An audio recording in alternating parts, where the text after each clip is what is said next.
Hey, Buff Nation, voice of the boss, Mark Johnson. Look who I found after practice today, Lawrence Vickers. I tell you what, I've been here 17 years. Maybe my favorite moment, and you're going to remember every detail of this. Yes, sir. I will. South end zone, Colorado State, first game of the year.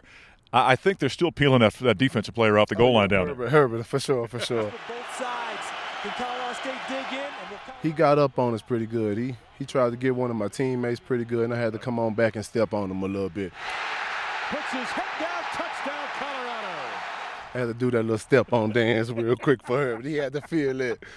For real. Obviously, I mean, you were such a powerful runner. Yes, sir. You get to the goal line, there's a defender there, but you gave him a little something extra. I mean, you kind of gave him the arm and then the body slam and then stepped over the top of him. That's the king of the hill mentality. See, it would have been easy for me just to walk around him. I could have, but we ain't doing that. We setting the tone for how we coming, and how our offense coming, and what we represent, and what CU represent.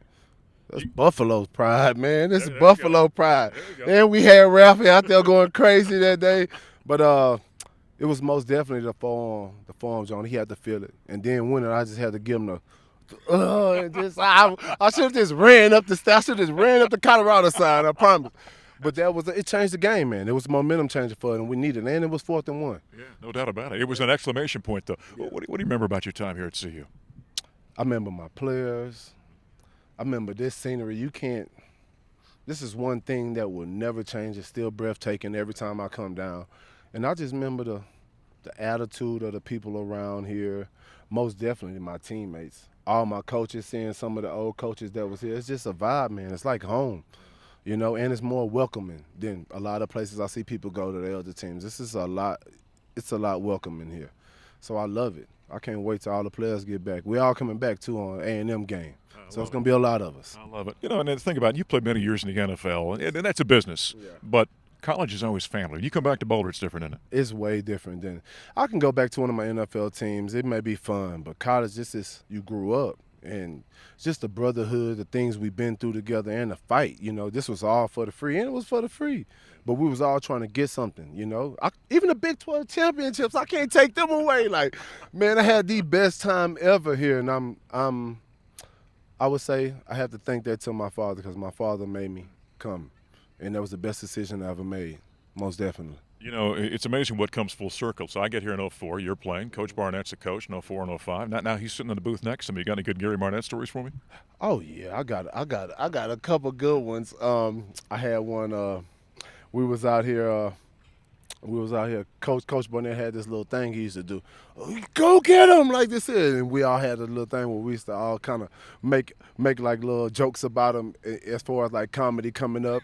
You know what I'm saying? But as far as like just true stories, besides that, how we used to jug at him about that, not too much, but a couple inside stories. I don't think I could tell them. I can't tell them about Coach Barnett. He'll be mad, but I most definitely miss him, and he's a great guy too. Yeah, he certainly is. We enjoy working with him on the broadcast. You know, in the NFL, you're running the Buffs. You had a number of NFL guys you played with here.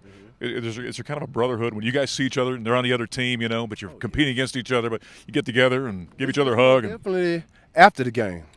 Right. Because any of my teammates know I don't teammate or no teammate.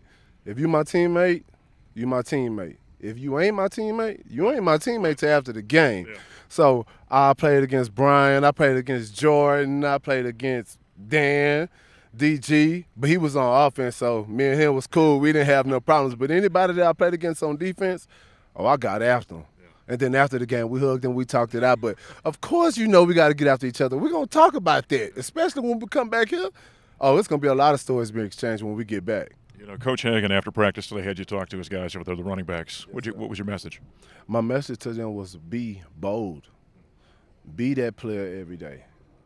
Be the guys that come out here and set the tone for offense, because defense always going to have that chip on their shoulder. But for offense, for our team to be better, we're going to have to adjust to that defense mentality, and that's what I was telling the running backs. The offense going to go for them because you're in the elements. Even if we do pass a lot, it's going to be a time where we can't, and we got to put it on y'all back. But the team going to go from how you guys respond as far as finishing runs all the way, as far as setting the tempo, as far as coming out here and not just jumping around, but actually being about it. You know, being that bold person that coach wants them to be and take over. So I told them the offense going to go how they go. So if they push it, the offense going to be good. And if they don't, and if they act like a daisy, the offense going to be like a daisy. Love it. Love it. Well, I'll tell you what, love having you back in town. Yes, sir. Thank you. And after 17 years, I've aged. You haven't. You look like you still play. Thank you, man. Thank you. I appreciate it. You haven't aged either, though. You haven't. Thank you, man. I appreciate it. Lawrence Vickers, one of the greats, and no one will ever forget that moment on the south end zone at Folsom Field against the Rams. Great to have one of the great Buffs back here in Boulder.